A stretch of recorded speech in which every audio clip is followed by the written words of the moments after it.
Buenas noches, ¿qué tal, Maylink? ¿Cómo estás? Estoy compartiendo aquí el archivo de la semana 4, de todas maneras.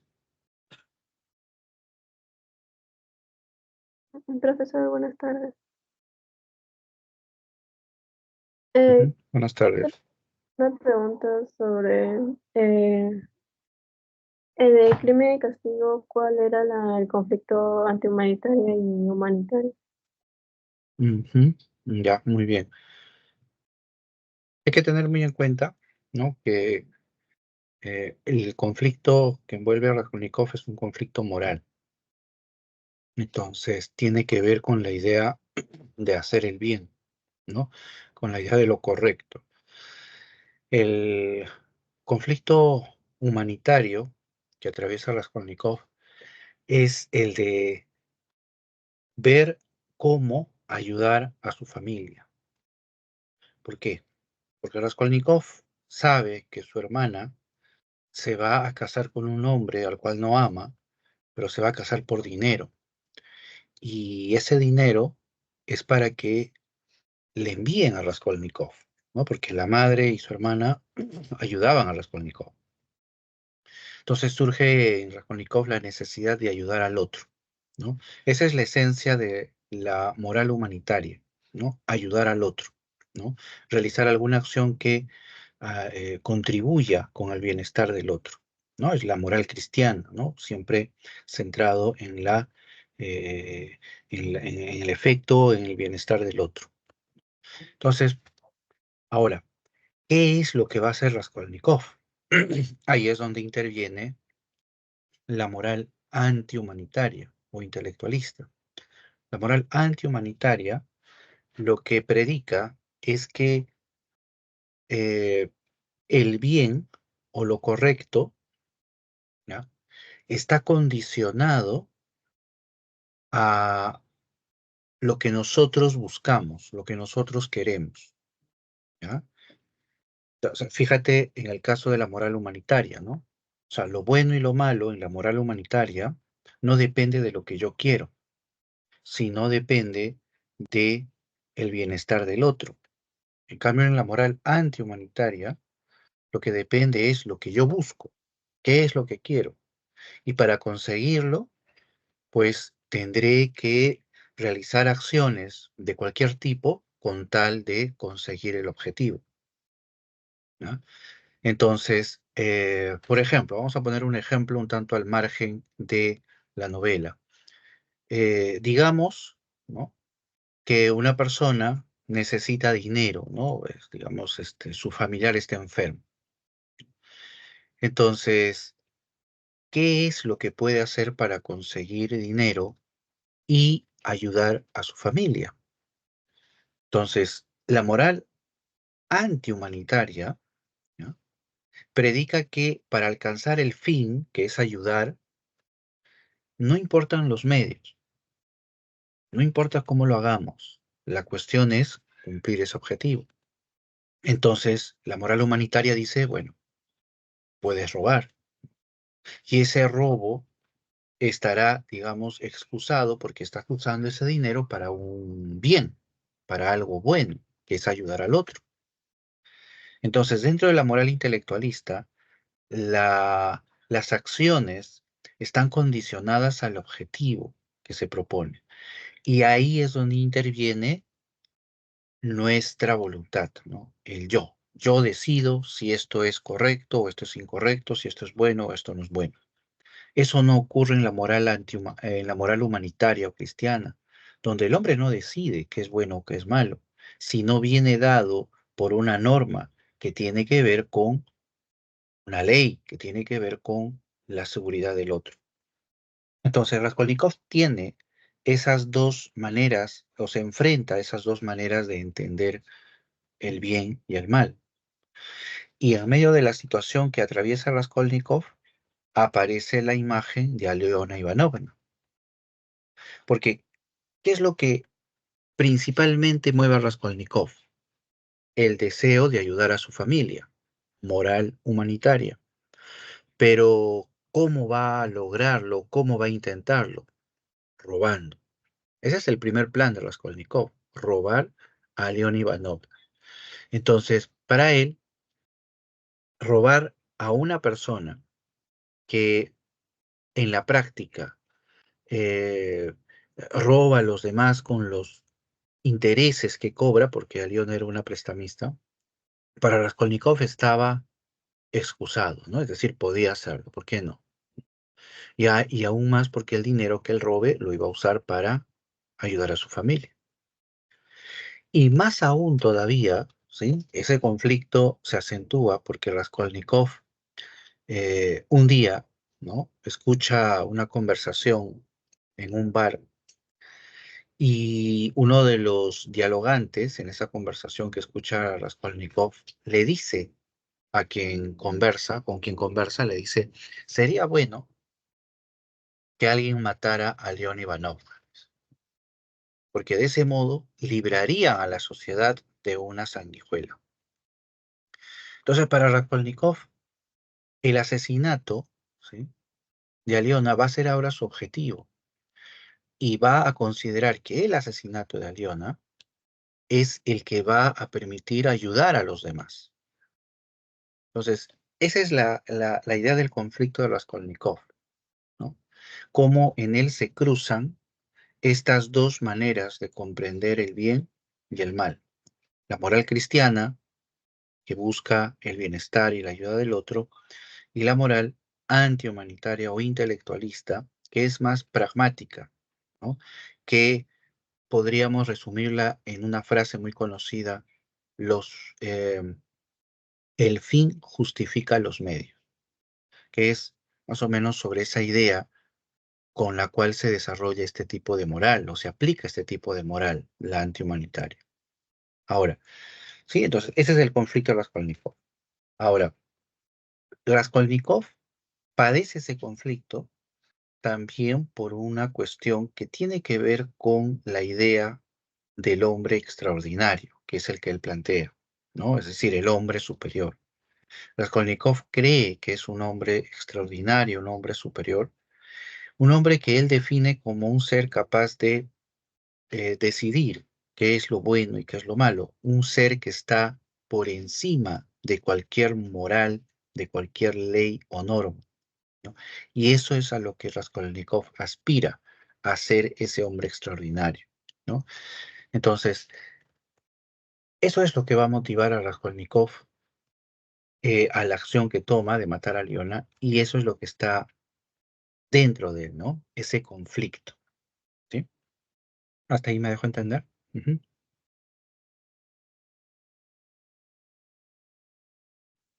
Profesor, y si me dice que el conflicto de Raskolnikov se debe únicamente al asesinato de Aliona Ivanova, sería falso, ¿verdad? Porque serían dos conflictos éticos que tuvo. Ya, yo recuerdo que esa pregunta que estás planteando está en el cuadernillo, La pregunta ¿ya? 5. Sí, la pregunta 5, sí. Mira, em, vamos a ir a la pregunta 5. Mira, ese enunciado es falso, ¿por qué? Ahora te lo voy a explicar. ¿Dónde está? Ya, mira, el conflicto de Raskolnikov que te he descrito, ¿ya? Es el que está sobre todo marcado por, o mejor dicho, se presenta sobre todo eh, antes del asesinato, ¿ya? Ese conflicto moral, ¿ya? Lo que no quiere decir que después no esté presente, por supuesto, ¿no? Pero es la principal motivación. Muy bien. Pero después del asesinato ingresa un elemento más que contribuye al conflicto de Raskolnikov. Y ese conflicto es la culpa, ¿no? La culpa, ese sentimiento que va a provocar en Raskolnikov el remordimiento, eh, eh, las reacciones que tiene, ¿no? Raskolnikov va a sufrir pesadillas, delirios de persecución, fiebre. ¿Por qué? Por la culpa. ¿Y a qué se debe la culpa que contribuye con el conflicto de Raskolnikov después de la muerte de Aliona? Se debe a que Raskolnikov ese día no solo mató a Leona, sino también mató a la hermana de Leona, Lisaveta Ivanovna, ¿sí? Y el problema es que Elisabetta era una persona totalmente opuesta a Leona, aún siendo hermanas. Mientras Leona era una usurera, Elisabetta era una persona muy desprendida con los demás, una persona muy solidaria con los demás, muy religiosa, muy cristiana. Es más, Elisabetta era amiga de Sonia. Entonces, Raskolnikov, ¿sí? Desarrolla este sentimiento de culpa principalmente por Elisabetta, porque al intentar, o mejor dicho, al matar a Leona, que se supone con ese acto iba a liberar a la sociedad, iba a ayudar, había terminado matando también a un ser absolutamente inocente. Entonces, ¿cuán grande era su acto? ¿Cuánto derecho tenía él de hacer lo que hizo? Eso es lo que provoca en Raskolnikov un sentimiento de culpa enorme, que es el que lo va a arrastrar, ¿no? A lo largo de los capítulos siguientes. Entonces, en el enunciado que dice, el conflicto de Raskolnikov se debe únicamente al asesinato de Aliona, ahí es falso. ¿Por qué? Porque no solamente mató a Aliona, sino mató a Lisabeta. Y la culpa principal que Raskolnikov siente es debido a Lisabeta, ¿sí? Principalmente. ¿Sí? ¿Me dejo entender? Sí, profesor. Ujú. Claro, entonces, como resumiendo, podríamos ver, ¿no? Cómo Raskolnikov se envuelve en medio de este conflicto, ¿no? Entre la moral humanitaria y antihumanitaria, y ahí se van acumulando, a medida que avanza la historia, otros elementos que contribuyen con el conflicto, como el sentimiento de culpa de Raskolnikov, ¿no? Muy bien. Bueno, sigamos a ver con la pregunta 5, ¿no? Ya que estamos ahí. Si tienes alguna otra pregunta, ¿sí? Eh, simplemente me interrumpes, ¿ah? No hay ningún problema. A ver, Profesor, sí, sí, escucho. profesor, buenas tardes. Mi consulta era sobre la pregunta número 2. De esta semana, ¿verdad? Sí, Ya, acá estamos en la pregunta 2. Ujú. Ahí está. ¿Cuál era tu duda sobre esta pregunta? Vamos a ponerlo así. a ver, ¿Mm?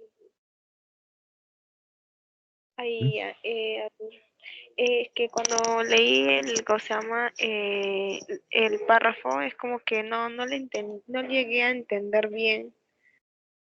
Ujú. Ya, no te preocupes. Sí, el párrafo incluye varias ideas porque el personaje al parecer trata de sostener un punto de vista. Entonces hay varias referencias y eso obviamente pues un poquito nos puede presentar las ideas como enredadas, ¿no? Entonces vamos a leerlo, ¿ya?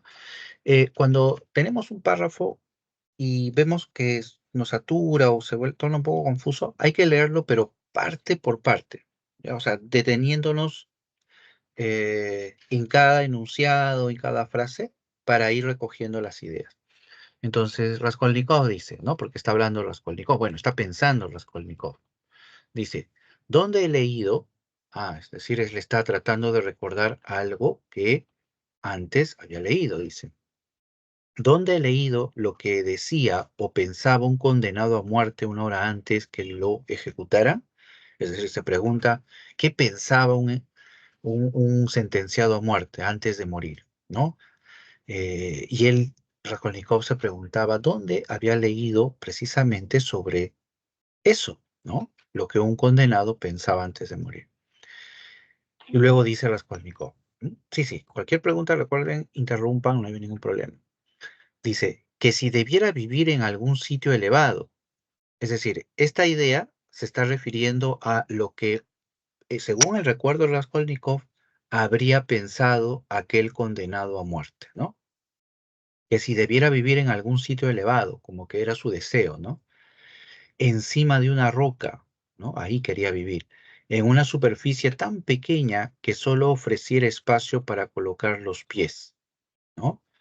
Entonces, Raskolnikov lo que nos está planteando aquí es una persona que va a morir, que enfrenta el momento absoluto de la nada, ¿no? Es lo que desea, dice.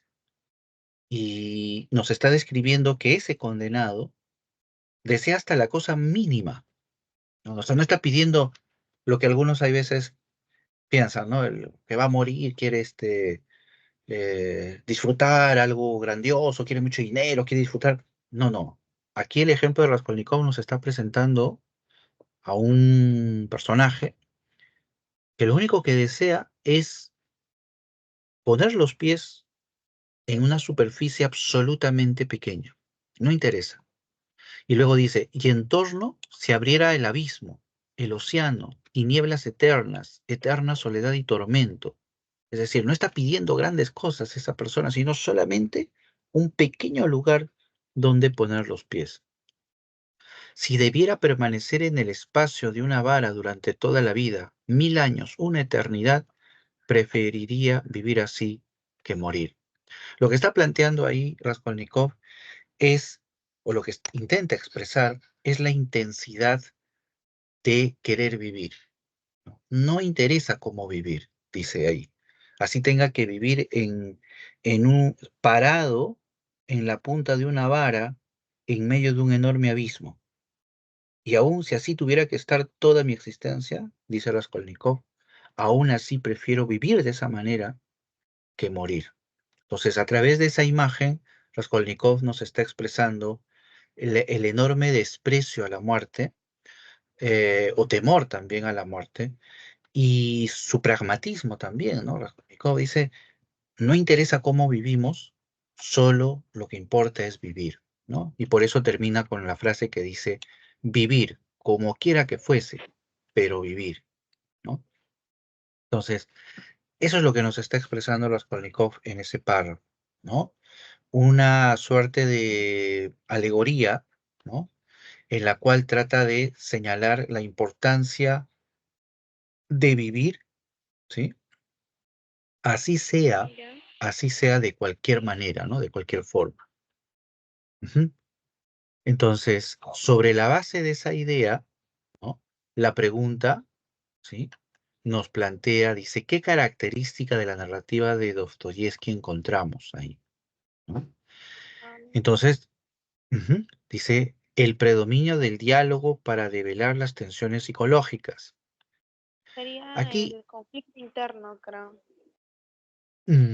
correcto, la A no es porque la A, lo que encontramos en la A es, dice un diálogo, pero aquí nadie está dialogando, Raskolnikov está pensando. Entonces dice la Sí. B, ajá, sí, adelante, adelante, ¿sí? Ay, sí, sí, ahora que lo leo ya así como más calma, sí, hay un conflicto interno en el personaje, ¿no? Ujú. En Raskolnikov como que piensa y es algo, bueno, psicológico interno sería.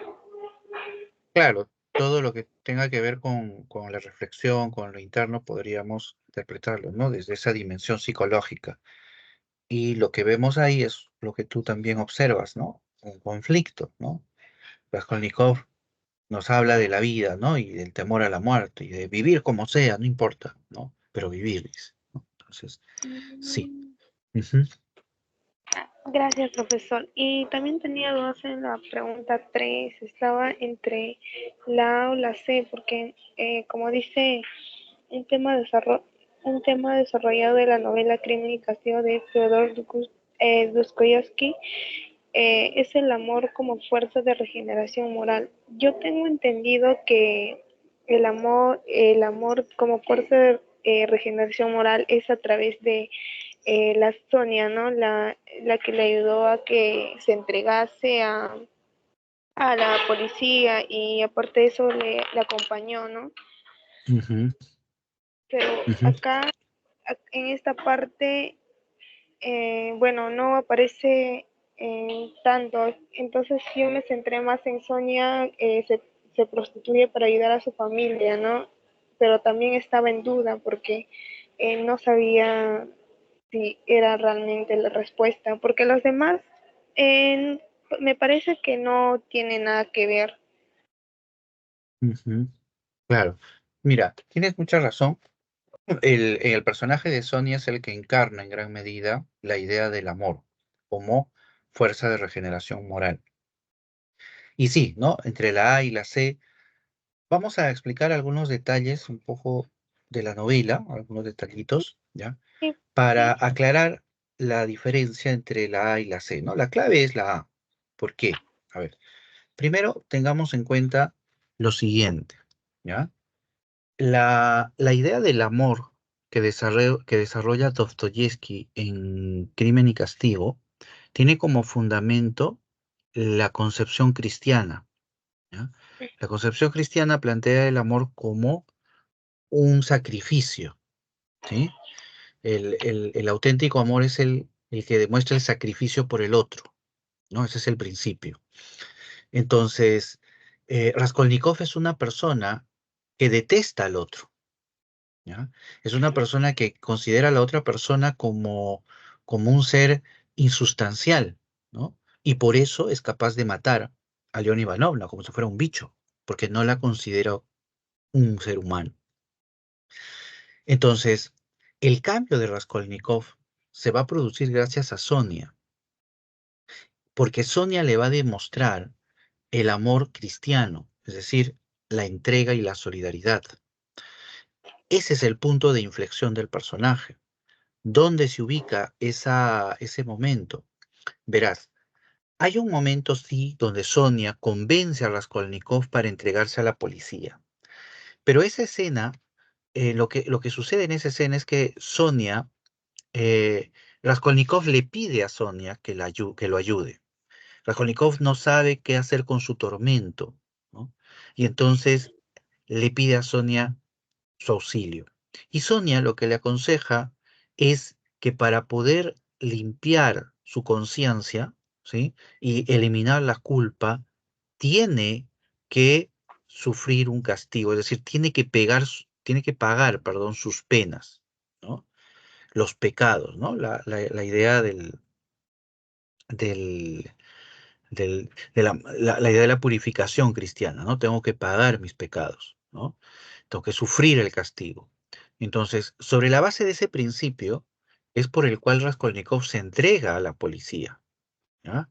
Pero ahí hay que tener muy en cuenta un detalle, que cuando Raskolnikov se entrega a la policía, no es porque Raskolnikov se haya arrepentido, no es porque Raskolnikov diga, uy, qué mal he hecho, pobrecita Leona, no debí de matarla, no.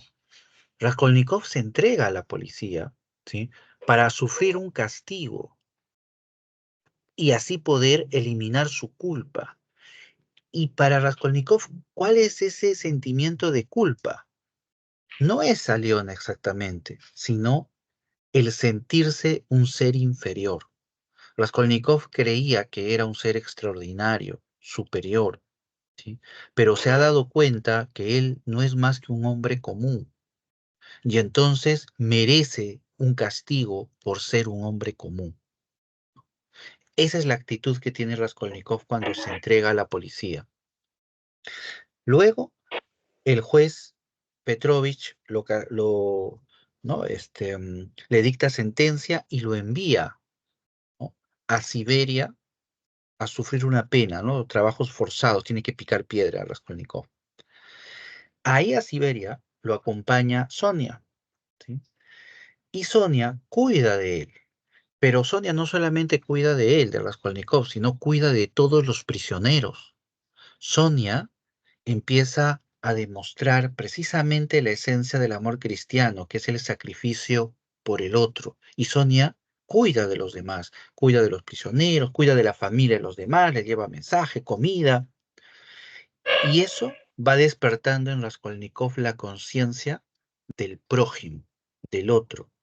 Pero el momento clave del giro del personaje es cuando un día Sonia deja de ir a la prisión. Simplemente no va. Entonces nace en Raskolnikov la preocupación, ¿qué le pasó a Sonia? Cuando días después aparece Sonia, porque había caído enferma, aparece, Raskolnikov se da cuenta que la preocupación que había sentido era ese esbozo de amor por el otro. Se da cuenta que él ha podido sentir compasión por otra persona, amor por otra persona, no solo compasión, sino amor, ¿sí? Y ese es el punto donde Raskolnikov se regenera, es decir, Raskolnikov comprende que él puede, ¿no? Que él puede expresar y sentir amor hacia otra persona. Entonces, la A, ¿por qué viene a ser la clave? Porque precisamente esa es la secuencia donde Raskolnikov se regenera. Cuando Sonia cuida de él y Raskolnikov descubre el amor que no solamente Sonia le dedica a él, sino a los demás, y que en él también despierta hacia Sonia, ¿no? Por eso es que después de esa escena, cuando Raskolnikov se da cuenta que él, como ser humano, también siente por otro ser humano, Raskolnikov va a su celda y toma la Biblia, un libro del cual Raskolnikov renegaba, ¿no? Eh, Raskolnikov no era ateo, Raskolnikov era un ser descreído, un ser cuya fe se había, digamos, extraviado, ¿no? Y ahí es donde reencuentra Raskolnikov precisamente ese ánimo, ¿no? Esa fe que él había perdido, ¿no? Y por eso esa escena final donde Raskolnikov toma la Biblia, ¿no? Sí. En cambio, la C, acá, ¿por qué no sería la clave la C? Sí, Sonia se prostituye para ayudar a su familia, eso es cierto, ¿no? Sonia vivía con sus hermanos, o los hermanastros en realidad, su madrastra y su padre. Su padre era un borracho que se gastaba la plata en todo, inclusive la plata que ganaba Sonia prostituyéndose, él también se la tomaba. Su madrastra, que era una mujer tuberculosa, y era quien la llevó en gran medida, ¿no? A Sonia a la prostitución. Y estaban sus dos hermanos, ¿no? Pequeños, que no tenían ni zapatos para vestirse. Entonces Sonia se sacrifica por el otro, ¿sí? Por su familia.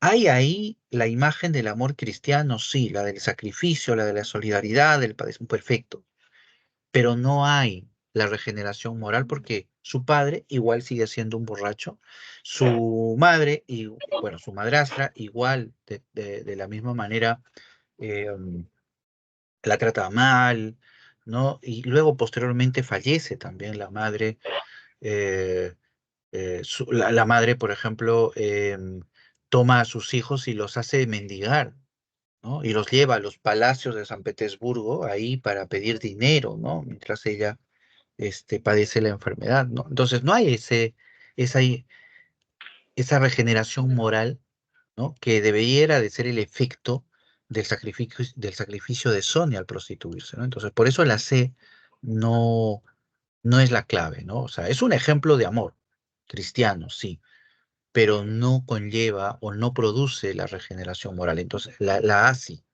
¿no?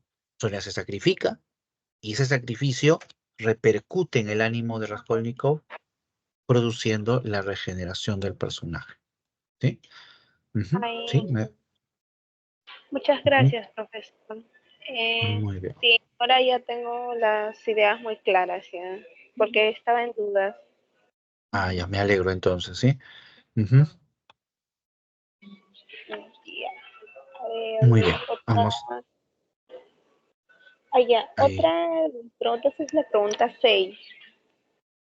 Ujú, vamos con la pregunta 6. Acá está. sobre, sobre Gabriel García Márquez, ¿cómo se llama? Su obra Crónicas de una muerte anunciada. No lo he leído tanto esa obra, así que mm, no lo he leído tanto. Los demás obras un poquito sí los leí, pero esta no, no los leí como que, bueno, lo que marqué fue la C, pero no sé si realmente sea la correcta. Ya, acá, en tal caso, vamos a repasar algunos conceptos rápidamente, ¿ya? Pero hay que partir de un principio, ¿ya? Ustedes están postulando al examen, así sea de la pre o sea el examen ordinario de San Marcos. Entonces, en el examen ordinario hay una lista de libros que se incluyen en el temario. Esos libros se sugieren, obviamente, leerlos, ¿no? Esos libros. Muy bien. No está en el temario Crónica de una muerte anunciada. Entonces no es un libro que obligatoriamente hay que leerlo. Para el examen, estoy hablando para el examen. Luego, segundo, la pregunta, este tipo de pregunta, siempre tengan ustedes presente, solo va a tomar en cuenta el fragmento que se cita. Es decir, no es necesario haber leído toda la novela. Solo hay que analizar el fragmento que se cita. ¿Ya? Entonces, ¿qué es lo que nos pide la pregunta aquí? Nos pide identificar un recurso narrativo, es decir, una técnica narrativa, ¿sí? En ese fragmento. Entonces aquí hay que recordar el concepto y la definición de estas técnicas narrativas. ¿Ya? Lo explico rápidamente. ¿Mm? Ahora, el relato lineal, aquí un comentario antes de empezar a revisar los conceptos rápidamente, ¿ya? Hay que tener en cuenta que esta pregunta de recurso narrativo tiene que ver con la narrativa moderna, la narrativa del siglo XX, ¿ya? Y esa narrativa se caracteriza sobre todo por un espíritu de innovación y experimentación formal, ¿sí? Es decir, recursos técnicos innovadores, ¿ya? Dicho esto, vamos a ver rápidamente. A ver. Dice relato lineal. El relato lineal, ¿qué viene a ser?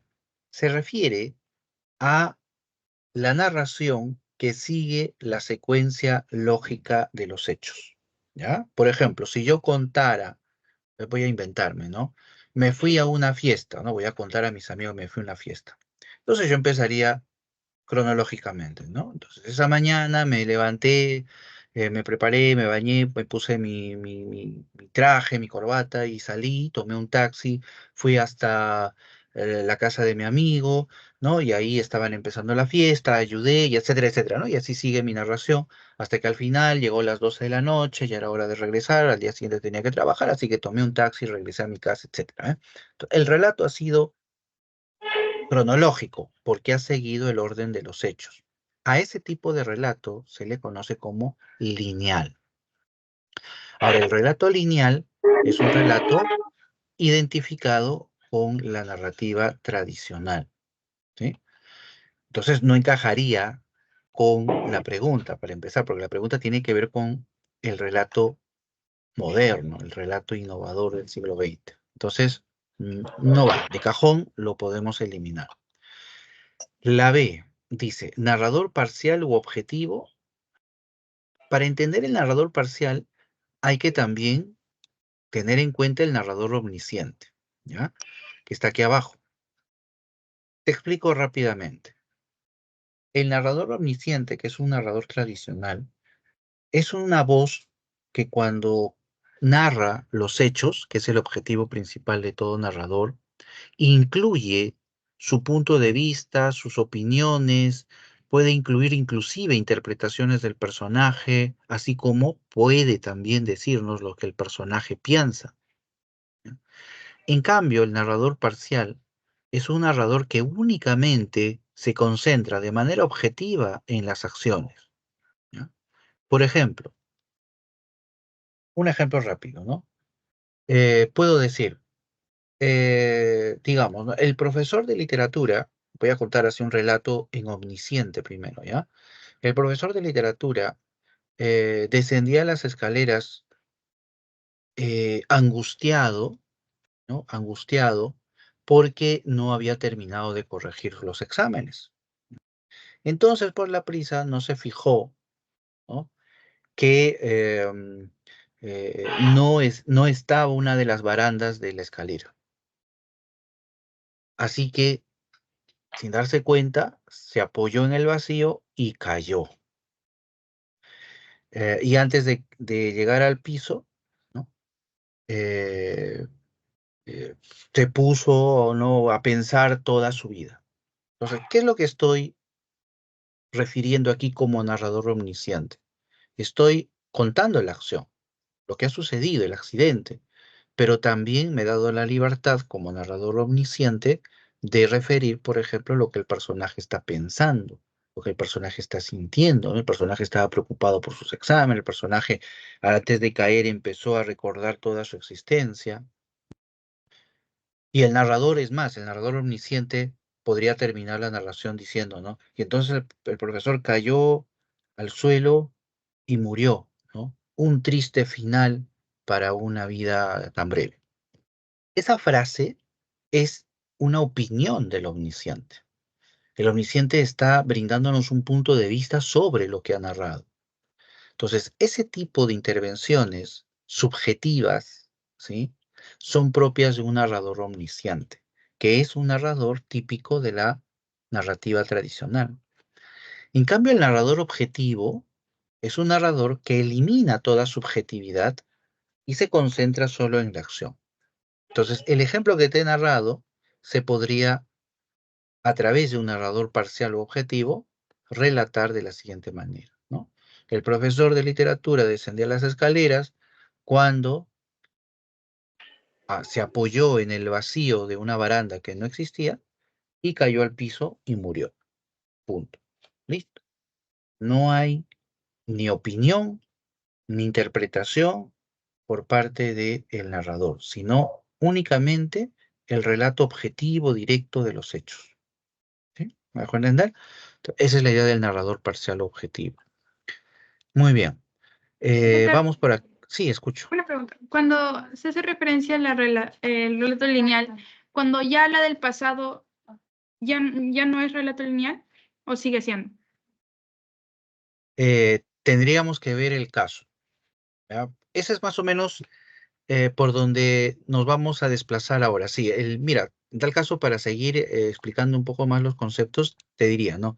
El bloque, este fragmento, es un ejemplo de ruptura del orden lógico, que es una técnica contraria al relato lineal. La ruptura del orden lógico lo que busca es quebrar precisamente la linealidad, es decir, el orden cronológico. ¿Ya? Veamos el fragmento.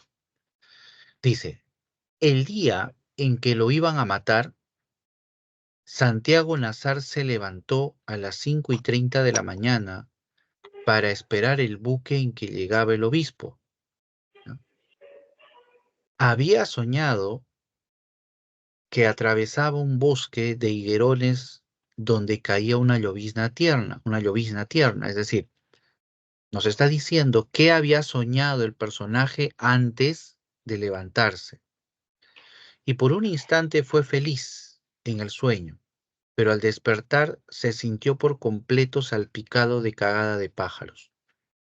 Siempre soñaba con árboles, me dijo Plácida Linero, su madre, evocando 27 años después los pormenores de aquel lunes ingrato.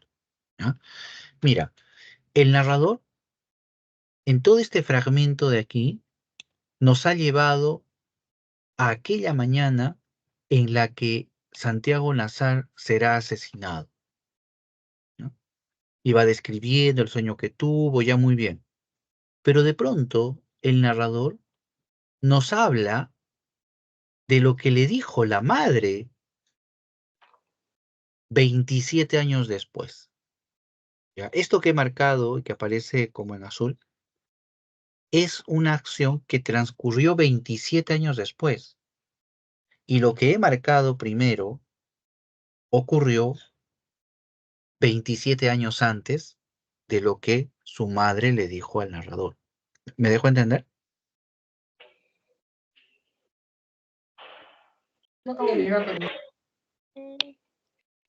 Sí, me dejo entender. O sea, hay un salto temporal ahí, hay un quiebra, hay una ruptura del orden lógico, ¿no?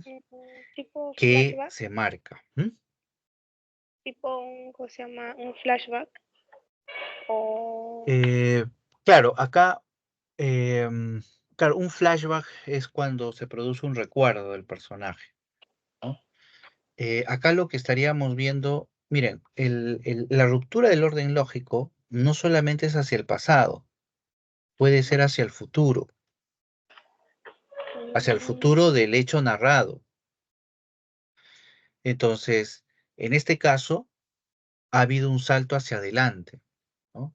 Se está narrando el día en el que Santiago Nazar se despertó y será asesinado, y luego el narrador nos lleva 27 años después a referir lo que le dijo la madre del asesinado sobre ese momento precisamente que se está narrando al inicio. ¿Me dejo entender? O sea, hay ahí un quiebre temporal. ¿Sí? Profesor, ¿también pueden hablar de futuro? Claro, la ruptura del O orden sea, pueden lógico. cambiar el futuro con el pasado. Claro, pero aquí hay que tener siempre muy presente la linealidad del relato, ¿ya? Es decir, no necesariamente tiene que ver con la voz de quien narra, ¿ya? Por ejemplo, ¿no? Yo puedo ser un narrador, estoy aquí 2024. Entonces, yo podría referir un hecho que, por ejemplo, ocurrió 30 años antes, ¿no? Y decir, me voy a inventar, ¿no? ¿No? Aquella noche o aquella mañana me fui a la fiesta de Juan Pérez, ¿no? 15 años después, eh, me daría cuenta que no debí de ir. Entonces, ¿qué estoy planteando ahí? Estoy planteando un salto temporal hacia adelante de lo que he venido narrando para referir precisamente el punto inicial de mi narración. Eso es lo que está sucediendo acá. Yo sigo siendo narrador en este presente, pero mi relato no ha seguido el orden lógico porque ha realizado un salto y luego ha vuelto nuevamente al punto inicial. ¿Me dejo entender? Eso es lo que sucede acá. El narrador habla, recuerda en pasado, ¿no? Aquella mañana cuando Santiago Nazar se levantó y va a ser asesinado, y luego introduce lo que la madre de Santiago le dijo 27 años después, ¿ah? Lo que le dijo precisamente sobre aquella mañana en la que su hijo fue asesinado. ¿Ve? 27 años y 27 años para atrás, ¿no? Entonces, ahí es donde se va produciendo esta ruptura, ¿no? Esta quiebre de la linealidad del relato. ¿Sí? ¿Me dejó entender? Profesor, otra pregunta. ¿Se Ujú. puede decir que esto de la ruptura del orden cronológico es una característica de las obras de García Márquez? Porque cuando Eh, ves Mil años de soledad, también hablan de eso, de que hablan del pasado, después se vuelven al presente y todo eso.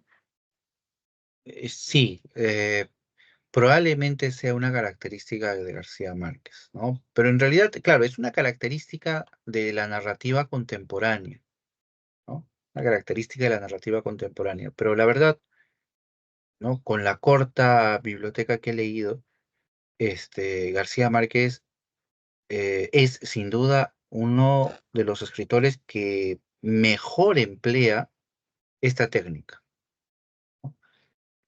Tú tomas cualquier novela de García Márquez, él emplea este recurso y te atrapa. O sea, no he visto a ningún escritor que logre esa plenitud a la hora de narrar y de emplear la alteración del orden lógico, ¿no? Y esta novela, Crónica de una muerte anunciada, es un ejemplo, ¿no? Cien años de soledad, El amor en los tiempos del cólera, por ejemplo, es una novela que te tiene brincando, ¿no? Por todos lados, ¿no? Y eso es por la destreza, ¿no? De García Márquez a la hora de narrar. Ujú, sí, podría ser una característica del escritor. Ujú. Ya, entonces, lo que encontramos acá en las 6 es ruptura del orden lógico. Esa es la clave, ¿no? Ya vimos, ya explicamos por qué. Solamente para cerrar la explicación sobre los conceptos, hablemos en tal caso sobre lo que es el monólogo interior, ¿ya?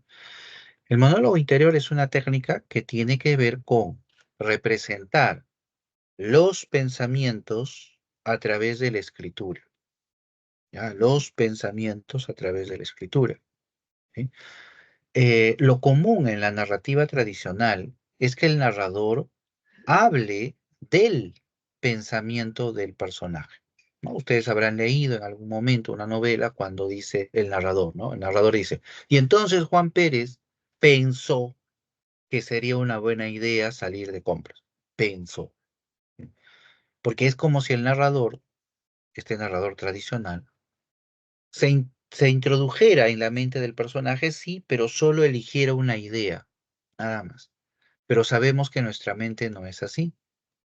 Los escritores del siglo XX, influenciados principalmente por el psicoanálisis de Freud y su interpretación del inconsciente y de la conciencia, concluyen de que nuestra mente es en realidad un avispero de ideas, que nuestra mente acumula pensamientos que interactúan, que corren en paralelo, etc. Entonces, el propósito del monólogo interior es el de representar a través de la escritura precisamente ese pensamiento caótico, tumultuoso que tiene el ser humano, ¿no? En su interior. Además de los pensamientos, están las emociones también. Entonces, todo eso trata de ser representado a través del monólogo interior, ¿ah? Y trata de captar el monólogo interior precisamente ese caos de la mente, ¿no? Esa simultaneidad de los pensamientos, ¿no? Esa asociación libre de los pensamientos. Entonces, por eso el monólogo interior es complicado, ¿no? El monólogo interior es difícil de leer porque se sostiene precisamente sobre la base de la discordancia de las ideas, ¿no? Se sostiene precisamente sobre la base de la libre asociación, del caos, del pensamiento desordenado, ¿no? Que es el principio, ¿no? Por eso el monólogo interior, repito, tiene esa característica, ¿no? Muy bien, entonces, así hemos repasado estos conceptos, ¿no? Y también hemos explicado el por qué este fragmento es un ejemplo de ruptura del orden lógico. Ujú. Muy bien. No sé si tienen alguna otra pregunta más. Por ahí veo a Ruth, que ha ingresado. Ujú. Profesor, una pregunta. ¿Podría ¿Qué mostrarnos tal? alguna novela o parte de una novela que emplee monólogo interior para poder reconocerlo? Un ejemplo de un monólogo interior. Ya, no lo tengo a la mano, un segundo lo puedo buscar, ¿ya? Voy a dejar de compartir, un segundo. Las separatas hay también un buen ejemplo, creo que lo puedo encontrar acá.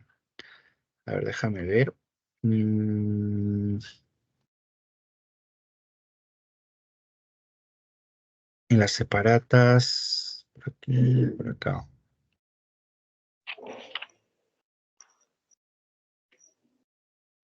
Mientras voy buscando, en tal caso, podría ir comentando también, ¿no? Que una de las técnicas para conseguir, ¿no? Esa, digamos, apariencia de caos en el monólogo interior es la ausencia, en realidad, de los signos ortográficos, ¿no? Todo se reduce al uso de la coma principalmente, ¿no? Al uso de copulativos, ¿no? Con el cual se busca recrear precisamente, ¿no? Recrear precisamente esa libre asociación, ¿no? De las ideas, ¿no? A ver acá. Mira, acá encontré un ejemplo. Ahorita lo voy a mostrar.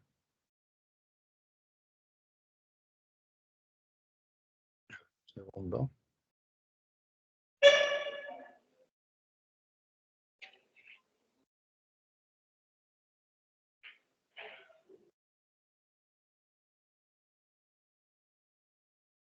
Ya, a ver.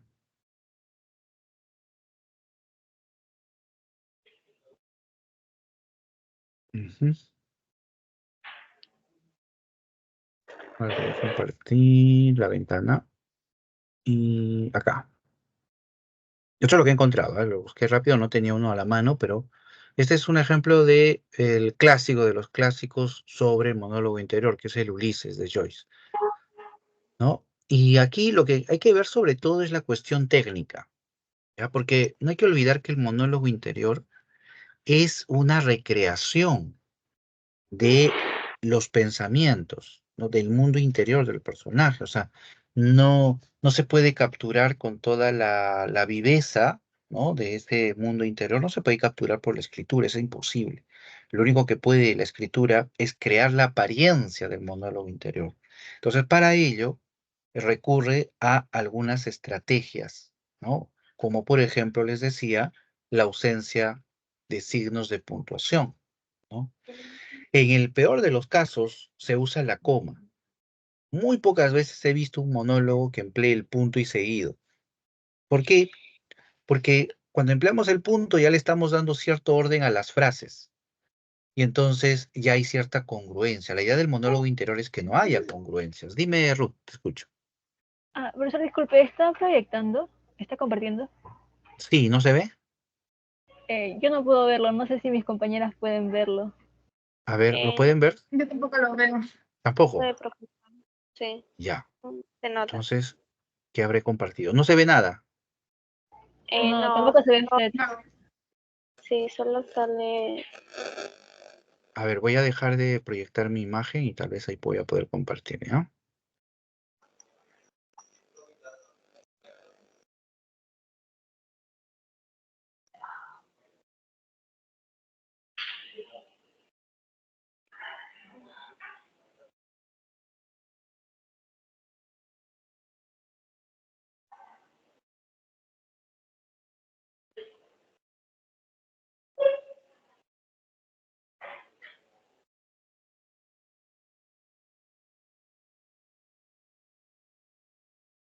Mm.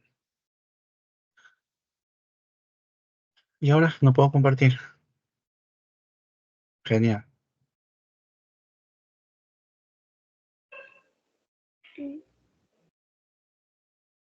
No puedo compartir. Me van a disculpar, no puedo compartir. No sé qué pasa.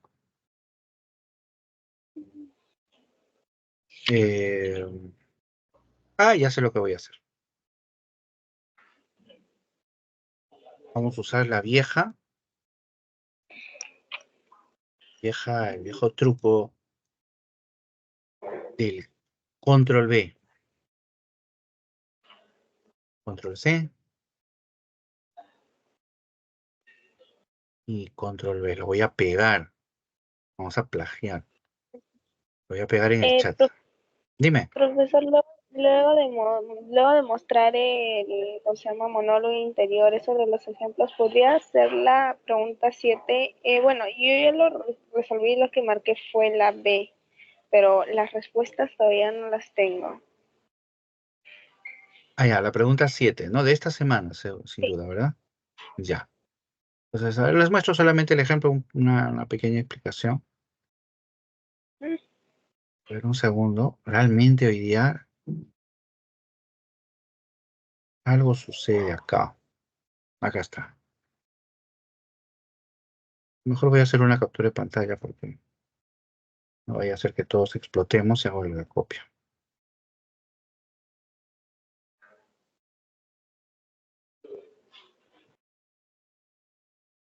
Ya, ahí por ejemplo, les he enviado por el chat lo que podríamos tomar como un ejemplo de monólogo interior. No sé si... Ahí está, ¿no? Ya se está cargando. Ya, ya está. Noten la cuestión técnica nada más, ¿ya? No tenemos que comprender el contexto ni la historia, solo la cuestión técnica. Noten ausencia de signos de puntuación. Pueden haber comas, algunos autores usan comas, pero se evita usar el punto para no delimitar las ideas, porque se supone que es una asociación caótica. Segundo, noten también que se emplea mucho el copulativo o algún nexo de ese tipo, ¿no? Y para crear la asociación. Y una tercera recomendación para producir este efecto de monólogo interior es el de eh, abordar 3, 4 temas que no tengan ninguna relación entre sí, ¿ya? Que no tengan ninguna relación entre sí. Para que de ese modo, cuando se empiecen a asociar, ¿no? Produzcan este efecto de caos, que es el que representa, ¿no? La idea del monólogo interior, ¿no? Entonces, es cuestión de técnica, me refiero, ¿no? Es cuestión de recurso técnico. Muy bien. Vamos a la pregunta 7. Pero no puedo compartir. Ya, entonces, todos ustedes tienen su material en la pregunta 7, ¿verdad? Entonces, me van a acompañar con su material, por favor. Me disculpa, no puedo compartir. No sé qué cosa tiene este Teams que hace que uno extrañe el Zoom. Pero bueno, a ver, voy a ver si de nuevo puedo compartir. Nada, no puedo compartir. Ya, vamos a la pregunta 7. Todos tienen su cuadernillo, así que nos vamos a la pregunta 7. Ya, ahí ya ustedes lo ven, lo tienen, lo ven. Lo pego, sino también en el chat. Vamos a usar el chat. Sí, sí lo tengo. Sí lo tienen, ¿no? Sí, sí Ya, la a tenemos. ver. Ya, muy bien. Ya, yo voy a ir explicando. Ya, me van a disculpar, no puedo compartir. Voy a ir explicando. La pregunta tiene tres partes, ¿no? Tenemos el fragmento, el enunciado y las alternativas, ¿no? La pregunta nos inquiere sobre o nos pide analizar el tema que se presenta en el fragmento de la metamorfosis, ¿no? ¿Cuál es el tema? Entonces, ya por ahí se nos acercan algunas ideas sobre la metamorfosis, ¿no? La alienación, deshumanización, pero veamos el fragmento, ¿no? Dice, lo leo, Dios mío, pensó. ¿Quién estará pensando? No sé. Los personajes son Gregorio, la madre, Grete, el padre. ¿Quién estará pensando? Seguimos. Dios mío, dice, pensó. ¿Qué profesión tan dura he elegido? Ya, esto me suena más a Gregorio. Se está quejando de su trabajo. Un día sí y otro también de viaje. Es Gregorio, porque el trabajo de Gregorio era el de viajante, ¿no? Tenía que tener, Gregorio tenía todos las rutas de los trenes, los horarios, ¿no? Y él tejía para poder ir rápido. Entonces, de eso se está quejando, ¿no? Un día sí y otro también de viaje. Los esfuerzos profesionales son mucho mayores que en el mismo almacén de la ciudad. Es decir, viajar es mucho más trabajoso que trabajar en el almacén, dice. Y además se me ha endosado este ajetreo de viajar, el estar al tanto de los empalmes de tren, la comida mala y a deshora, una relación humana constantemente cambiante, nunca duradera, que jamás llega a ser cordial, que se vaya todo al diablo, dice. Es decir, se está quejando de esa vida de viajes, en el cual no come bien, no duerme bien, está pendiente siempre de las rutas, de subir, de bajar, justo a la hora, y es más, dice, se queja de que nunca puede establecer una relación humana, porque su conversación dura tanto de lo que dura un viaje, nada más, y luego de ahí no se vuelve a ver más con la persona. Entonces, de todo eso se ha cansado y dice que se vaya todo al diablo, dice. Muy bien, ahí más o menos ya tenemos una idea de hacia dónde va el tema, ¿no? Recuerden los temas de la novela, ¿no? La alienación, la deshumanización, la automatización, ¿no? Que son uno de los temas generales. Veamos las alternativas, a ver. A. Marginación de la persona que es diferente en la sociedad. Ya, ese tema está presente en la novela. Ocurre principalmente en la imagen de Gregorio recluido en su habitación, ¿no? Recuerden que nadie quiere ver a Gregorio. Y es más, en un momento detestan a Gregorio, ¿no? Detestan ese insecto, ¿no? El padre le arroja una manzana, Grete le pide al padre que mate de una vez a ese bicho. Ahí un comentario a pie de página, ¿ya? No es que Grete esté diciendo maten a mi hermano, sino que para Grete ya no es, ya no es Gregorio, ¿no? Es un ser un ser vacío, ¿no? Es una nada. Entonces, por eso dice, mátenlo, ¿no? Y por eso Gregorio se recluye en su habitación, ¿no? Y que es donde muere al final. Entonces, sí, ese es un tema de la novela, pero no está en el fragmento, porque el fragmento no alude a la reclusión de Gregorio, a cómo los demás lo detestan o lo echan, no, no alude para nada el fragmento. Entonces, la A no es la clave. Veamos la B. Dice, automatización del trabajo que deshumaniza al individuo. Ya, esta frase está interesante. Porque automatización, ¿qué tiene que ver? Tiene que ver con la idea de la sincronización automática, ¿no? Es decir, es a lo que alude en el fragmento. ¿no? ¿Qué hace Gregorio? Gregorio tiene que tener cuadrado todo el cronograma de viaje, exactamente cuándo parte el tren, hasta dónde va y en qué momento tiene que bajar para poder subir a, a otro tren, ¿no? En el preciso momento en el que lo pueda llevar hasta tal lugar para nuevamente, ¿no? Poder tomar el otro tren y tiene que estar ahí programado. Entonces, actuar como una máquina. Las máquinas se programan, ¿no? Las máquinas se van em, eh, eh, eh, alineando, ¿no? A un ritmo, una rutina. Entonces, es como si él fuera una máquina también. Entonces, la idea de automatización está por ahí. Y la automatización que deshumaniza.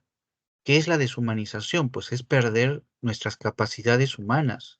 Y la más importante, que es la socialización, ¿no? La convivencia con el otro. Y de eso precisamente se queja Gregorio en el fragmento, ¿no? Estos viajes, dice, este ajetreo de los viajes no me permite tener una conversación duradera, no me permite tener una relación duradera con una persona. Entonces el personaje pierde esa condición humana, se deshumaniza, ¿no? Entonces, hasta aquí la B es, al parecer, la clave, ¿no? Es bastante fuerte. Así que vamos a considerarla, pero vamos a revisar los otros también para ver por qué no es la clave. La C dice, alienación del hombre como producto de las injusticias. Ya. Eh, y al final la alienación es una condición, ¿no? Que puede deberse a varios factores. Y en el caso del enunciado C habla de la injusticia. Podría ser, pero en el fragmento no se habla en ningún momento de un acto injusto, ¿no? De la injusticia, no se habla. Entonces, no encaja la C. La D, autoritarismo de las autoridades que destruyen la sociedad. La novela habla sobre el autoritarismo, podríamos entenderlo quizá en la acción de los jefes, ¿no? Que al final se imponen y despiden a Gregorio, etcétera. Puede ser. Pero no son autoridades, son los jefes. Y dos, que destruye la sociedad. No. En el caso de la metamorfosis, ahí sí hay que enfatizar, se trata de esa fuerza, llamémosle autoritarismo, llamémosle justicia, lo que fuere, pero que destruye al individuo, ¿no? La metamorfosis habla del individuo, habla de la alienación del ser, no de la sociedad. No es una novela que se enfoca, ahora vuelvo a repetir, en la sociedad, sino en el individuo. Entonces la D no va. La E dice, explotación del hombre por el hombre como forma de progreso. Eh, sí, podría ser, ¿no? En la imagen de la novela podría ser esa imagen del trabajo mismo de Gregorio, que es explotado, quizá, ¿no? La imagen del padre también por ahí podría ir. Pero lo que pasa es que esa conclusión de la explotación que tiene que ver con el progreso, en tal caso, no está en el fragmento, ¿no? Casi podríamos decir, ya el fragmento habla de la explotación, ya, estirando un poco la interpretación podríamos llegar a ese punto, pero de ahí decir que concluye en la idea de progreso y que eso se expresa en el fragmento, pues no hay manera, ¿no? O sea, no hay en qué línea poderlo asociar a la idea del progreso, ese fragmento. Entonces, queda claro que la clave es la B, ¿no? La automatización del trabajo que deshumaniza al individuo, ¿no? Y eso se aprecia como lo vimos en este trabajo de los trenes que tiene que realizar el cálculo de los trenes que tiene que realizar Gregorio y la, la poca capacidad o la poca oportunidad que tiene Gregorio de poder socializar con las personas en esas condiciones. ¿Sí? Ujú. Muy bien, ahí me dejo entender. Sí, profesor. Profesor, una pregunta. Muy, sí, adelante. Eh, eh, o sea, la alternativa E, que habla de la explotación del hombre por el hombre, ¿en qué parte de la obra lo podemos, o sea, visualizar eso? La, mm, se alude, digamos, ¿no? Porque Gregorio es un viajante, es un trabajador, él es un empleado. En ese sentido, él es el explotado, ¿no? Y desde esa perspectiva podríamos encajar la idea de la explotación del hombre por el hombre, ¿no? Pero en la metamorfosis no es un tema que se visualice o no es que sea un tema importante, digamos, ¿no? En la metamorfosis, ¿no? No es una novela tipo El Tungsteno, por ejemplo, de Vallejo, ¿no? Donde habla así de la explotación, ¿no? Que sufren, ¿no? Los indígenas en la mina, ¿no? Y que son maltratados y muertos. Entonces, no va tanto por esa línea la metamorfosis, ¿no? La metamorfosis va más a pues, observar, acaso desde un punto de vista existencial, digamos, este tema de la explotación, de la alienación. Quizás la imagen del padre, el padre de Gregorio, ¿no? Visto en la necesidad de tener que conseguir dinero, va a trabajar como portero en la fábrica, ¿no? Y ese trabajo arduo, extenuante del padre se ve, por ejemplo, cuando este, él nunca se quita la ropa de trabajo, ¿no? Hasta para dormir duerme con la ropa de trabajo. Y ahí podemos ver cómo el trabajo ha absorbido totalmente a la persona, ¿no? Quizá por ahí un poco estirando podríamos hablar de este tema de la explotación del hombre por el hombre, ¿no? Pero repito, no es un tema central, no es un tema muy notorio en tal caso en la metamorfosis de Kafka, ¿no? Ujú. Muy bien. Gracias, profe. Ajá, muy bien, voy a ver si puedo compartir ahora. Tampoco. Ni siquiera puedo encender mi cámara. Genial. Muy bien. No sé si tienen alguna otra pregunta. Sí, no, ahorita no puedo compartir. Ujú. Bien. En la, Sí, sí. Ujú. en la pregunta 8 y 1 sería, en la 8 yo marqué la B, no sé si estará bien. Y en la La, pregunta 1 marqué la D. ya, en la 8 marcaste la B o la D. ¿Vaca o dado? No, la B, la B. La B de vaca, La B. la D de dado. No, la B, la B. Por eso, la B de vaca. Ah, ya, Eh, no, ya.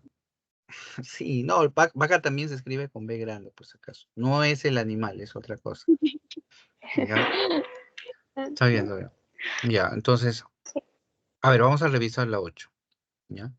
y la 1 que Eh, marqué. ya. A ver, la ocho y luego vamos a la 1. Ya, en la 8 dice, marque la alternativa que completa de manera correcta el siguiente enunciado sobre el relato La metamorfosis de Kafka. Dice el enunciado, Gregorio Samsa, quien se ha convertido en insecto y ha perdido su trabajo, es recluido en su habitación por su familia, ¿no? El pobre, claro, lo envían, no, nadie lo quiere ver. Posteriormente, Gregorio morirá solo. Estos hechos representan cómo, ¿ya? Es decir, Gregorio encerrado hasta morir, ¿no? ¿Qué representa? Leamos los enunciados. Dice, A. La rutina de la vida cotidiana transforma a los individuos. Mm, claro, la rutina, ahí la imagen sería la de los viajes, por ejemplo, ¿no? A lo que leíamos hace un momento, ¿no? Los viajes de Gregorio, que de aquí para allá, entonces, eso lo va transformando. La rutina también lo podemos ver en el trabajo del padre, ¿no? Ese trabajo extenuante, ¿no? Pero en el comentario que se plantea en la pregunta 8 no alude a la vida rutinaria, ¿no? Sino está aludiendo al encierro de Gregorio, ¿no? La manera como él termina recluido o encerrado en su habitación, ¿no? Producto de que nadie lo quiere ver, ¿no? Producto de que lo detestan, es más, ¿no? Entonces no es la A. La B, el proceso de deshumanización conlleva la alienación. Ya. ¿Qué es la alienación? La alienación es un concepto complejo, pero vamos a definirlo. se trata de la pérdida del ser, ¿ya? O sea, no es de la identidad, no es que yo me olvido de cómo me llamo, sino de cómo el ser humano pierde su esencia, pierde su esencia, y se transforma en nada, en un vacío. El alienado es ese ser vacío, hueco. Entonces, la deshumanización, la B dice, la deshumanización conlleva a la alienación. Eh, podría ser, ¿no? Porque al final el personaje, al deshumanizarse, pierde todos sus elementos que lo constituyen precisamente como ser humano. Y en ese sentido, está a un paso de la alienación, que es ese vacío, como digo, ¿no? Ese vacío, la nada. Puede ser la B. O sea, tiene lógica el enunciado. Pero, ahí es donde viene el pero. ¿Se asocia con lo que se describe en el enunciado de la 8? No. ¿Por Es que qué? no, Claro. ¿Por qué no? es, Porque la 8 está describiendo cómo Gregorio termina en su habitación recluido, ¿no? Gregorio se convierte en insecto, se vuelve insecto producto de su trabajo. Y la imagen del insecto es el símbolo de la alienación. Entonces, si aquí hubiéramos puesto un comentario que diga, no, Gregorio trabajaba tanto y estaba tan extenuado debido a ese trabajo tan repetitivo, etcétera, que una mañana terminó convertido en insecto. Entonces, ahí sí podríamos decir que hay un proceso de deshumanización que ha conllevado a la alienación del personaje, ¿no? Pero en el caso de la 8, lo que están enfatizando es la idea del encierro, ¿no? Del por su encierro. familia. Ujú, por su familia, que no lo quiere ver. Sí, sí, Ujú, también menciona la familia y no sería eso, sí, ya me di cuenta. ujú. Entonces, a ver, veamos la C. Dice, la explotación que padece el ser humano lo automatiza. Bueno, esa es una idea que puede estar dentro de la teoría, ¿no? Que manejamos al hablar de la metamorfosis. Em, y bueno, sí, pues, ¿no?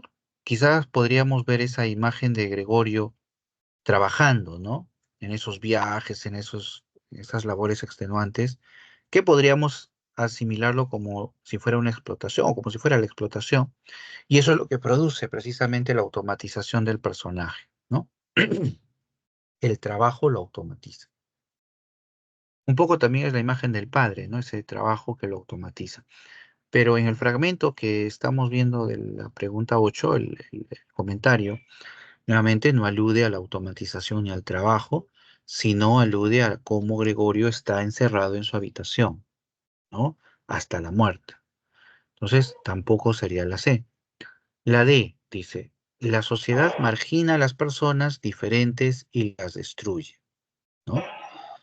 Em, la sociedad margina a las personas diferentes y las destruye, ¿no?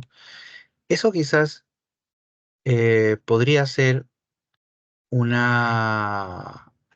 es la clave en realidad, ¿no? Es la clave. ¿Por qué? Porque lo que vemos nosotros, ¿sí? Lo que vemos nosotros acá en ese comentario es que Gregorio está en su habitación precisamente porque no lo quieren ver. Su familia no lo quiere ver. A Grete ya tampoco lo quiere ver. Entonces, Gregorio está marginado en su habitación. ¿Y por qué está marginado? Porque es diferente. ¿Ah? Ustedes dirán, pero es un insecto. No, no se trata. O sea, Kafka nos plantea como símbolo de la alienación la imagen de un insecto precisamente para enfatizar la reacción de repudio o repulsión, ¿no? Que genera precisamente la discriminación, la marginación para con el otro, ¿no? Entonces, el lector mismo, ¿no? Siente, ¿no? Esa imagen del insecto de Gregorio y también siente una repulsión, ¿no? Pero claro, es un conflicto, ¿no? Sabemos que Gregorio no ha hecho nada, pobrecito, pero igual el lector mismo siente, ¿no? Entonces, Kafka emplea esa imagen precisamente en ese sentido, ¿no? Entonces, y por eso lo plantea de esa manera, ¿no? Deshumanizado, diferente. Entonces, la D es lo que más se acerca a la clave, ¿no? Porque la familia, recluyendo a Gregorio en su habitación, es la sociedad que margina a la persona diferente, porque Gregorio es diferente, es un insecto, ¿no? Y al final lo destruye, ¿no? Al final termina muerto Gregorio, ¿no? Y eso era lo que en gran medida esperaba, ¿no? Recuerden lo que les dije, ¿no? Grete le llega a pedir a su familia, al padre, le dice, hay que deshacernos de ese animal, hay que matar ese bicho, ¿no?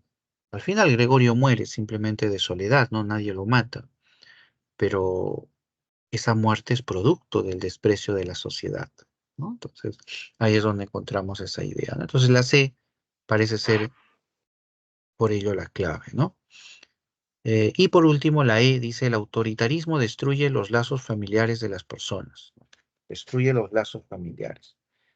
Bueno, en el caso de la novela se destruyen los lazos familiares, pero no por el autoritarismo, ¿no? Sino por la alienación, precisamente, ¿no? Ujú. Muy bien, entonces la clave de la 8 es la D, ¿no? Muy bien. Ahora vamos a ir a la 1. Me escriben ahí por el chat. Talía escribió, profesor, las respuestas pero respuestas de cuál. No me escribió, no me dijo Sí, más Talía. profesor. ¿Ah? ¿Cuál respuesta? Pero, ¿qué? ¿Las claves? Sí, de todo, de todo. Ok, ya está bien. ¿Pero qué? ¿Ustedes no tuvieron clase de literatura? Pregunto porque se supone que el profesor les ha entregado las claves. No, mañana recién voy a tener. Ah, mañana recién. Uy, ustedes ya están Yo aún no resolviendo ya, tengo. ya está bien. Yo no Sí, es tengo, que ya dice. estamos avanzando ahí. Está muy bien, ¿ya? Está muy bien. Pero entonces mañana les va a dar las claves, pues. Yo le quito el drama, el suspenso, Sí, ¿ya? no, es que mañana tengo que avanzar a otro curso. Ah, o sea, no vas a entrar a tu Entonces, clase de literatura. Mira cómo me matas así, ¿ah? Ya, les voy a dictar no, las sí, claves, solo miren, Voy ¿ah? a que faltar, profesor. Voy a faltar. Mejor dime que vas a estudiar. Voy a faltar, tío. Ya, a ver, voy a darle Profesor, las claves. el viernes recién literatura, a mí me toca el viernes. Ah, el viernes todavía va. Ya, miren, pero les voy a dar las claves, pero a condición de que las apunten a un lado, pero resuelvan las preguntas y luego cotejen. Ya, no es de que, no, uy, ya tengo la clave, guardo mi cuadernillo y hasta que yo la lo había polilla se la resuelto coja. ya. Ah, ya. Ajá, yo lo resolví, por eso como que quería preguntar, ¿no? Hice mis preguntas porque tenía algunas dudas. Por eso lo pregunté, pero sí ya lo resolví. Ya. Ujú. Ya, entonces, a ver, les digo las claves. Uno es dado. ¿Ya? Ya. Dos es eh, barco, ¿no? Sí, la dos es Ya. B. Tres es avión. La, Ujú. la 4, Cuatro, bueno, yo marqué la B. No sé si será ya. la B. Cuatro es casa. Ah, Ya. ya ves. ¿Me puede explicar eso, profesor? Porque Ya. como ya lo resolví, ya, y Ujú. la 5 sí me salió la B. Ya. Termino las claves y volvemos a la cuatro, ¿ya? Ya. Entonces, cuatro casa, cinco barco, Ajá. seis estudiante, siete, B. siete es barco también, y ocho Ya. era dado, ¿no? El ocho era dado. Muy bien.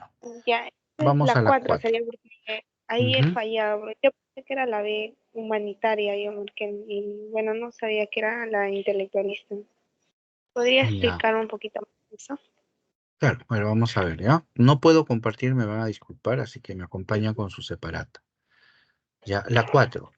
Dice, marque la alternativa que completa de manera correcta el siguiente enunciado sobre la novela Crimen y Castigo de Dostoyevsky. El enunciado es para completar, dice, la moral, espacio, incita a Raskolnikov al asesinato porque esta moral considera con respecto a León Ivanovna que, etcétera.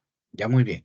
Son preguntas para completar, 2 variables y va a referir a al conflicto moral de Raskolnikov.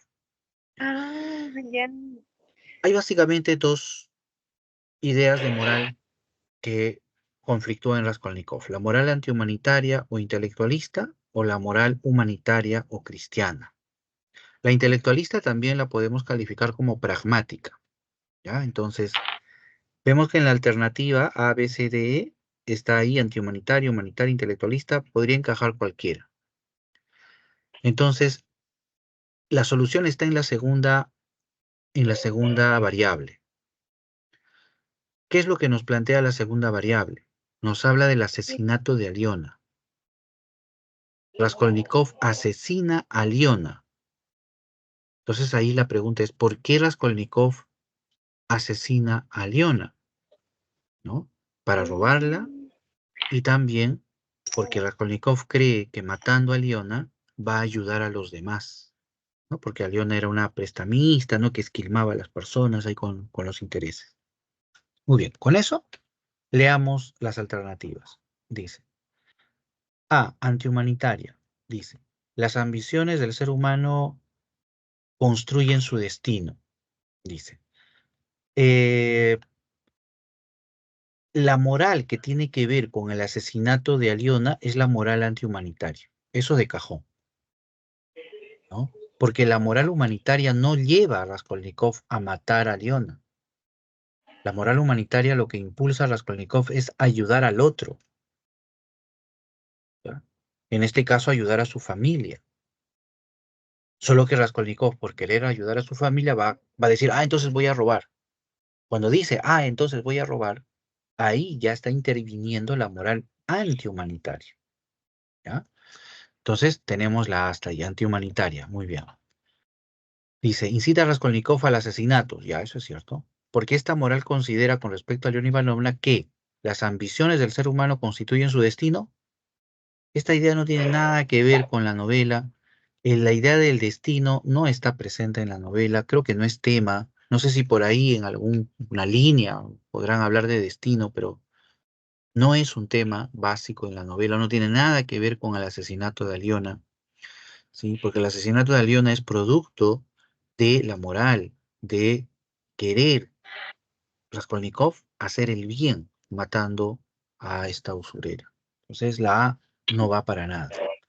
La B empieza con humanitaria, pero no puede ser porque ya dijimos que el asesinato va impulsado por lo antihumanitario. Entonces la B la sacamos de lo primero.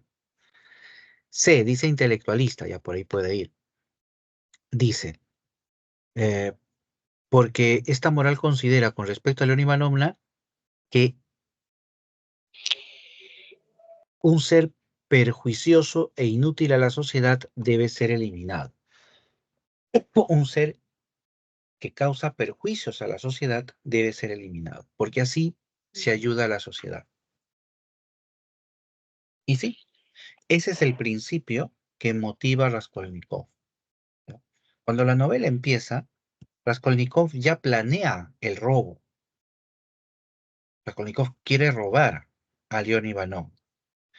Y esa decisión, la de robar, se concreta, digamos, cuando Raskolnikov se entera a través de una carta que le envía su madre, Pulqueria, contándole que su hermana se va a casar con un hombre.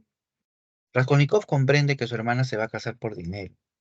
Y entonces ahí es donde Raskolnikov dice, no, tengo que conseguir dinero. Es como robando, pues robaré, no hay otra. ¿Y a quién va a robar? Pues va a robar a Aliona. Entonces ahí entra el pragmatismo de la moral antihumanitaria, ¿no? ¿Por qué? Porque Raskolnikov va a robar a alguien que roba. Va a robar a alguien que roba. ¿No recuerdan ustedes esa frasecita, ladrón que roba a ladrón 100 años de perdón? Ya, va más o menos por esa línea pragmática.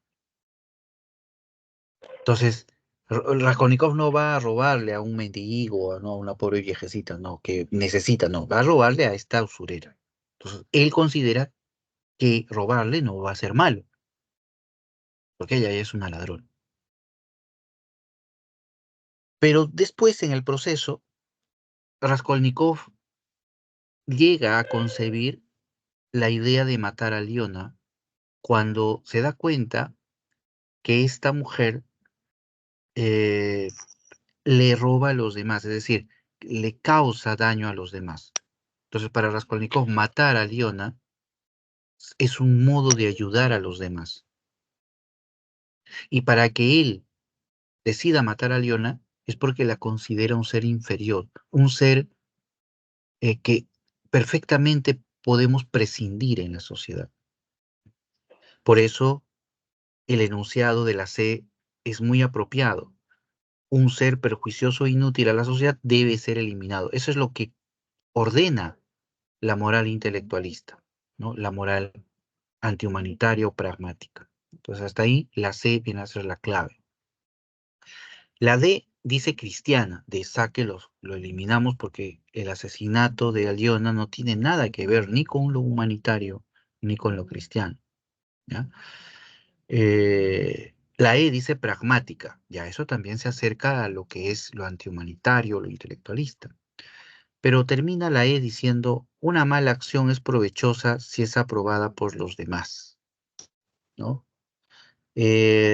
Raskolnikov ve que la acción que va a cometer, ¿ya?, es provechosa. ¿Por qué? Porque va a matar a un ser nocivo para la sociedad, ¿ya? Lo va a matar y al hacerlo va a ayudar a alguien, a varios en realidad. Entonces, para Raskolnikov, la acción que realiza no está, digamos, consentida o no está aprobada por los demás, no, sino por el provecho que va a obtener, ¿no? El provecho que va a obtener. Entonces, eso es lo que motiva a Raskolnikov. No que los demás le digan, oye, mata a Leona, no, te apoyamos, no, sino porque él considera que dentro de esa visión pragmática que tiene sobre el bien y el mal, matar a un ser como a Leona es correcto, ¿no? Es adecuado. Entonces, por eso la E no es la clave, ¿no? Por esa idea de los demás, ¿no? Como una forma de aprobación social, ¿no? Muy bien. Ujú. Entonces, quedamos en la 4 con la C, ¿no? Muy bien. ¿Queda claro? Sí, la 4, la C. Profesor, una pregunta.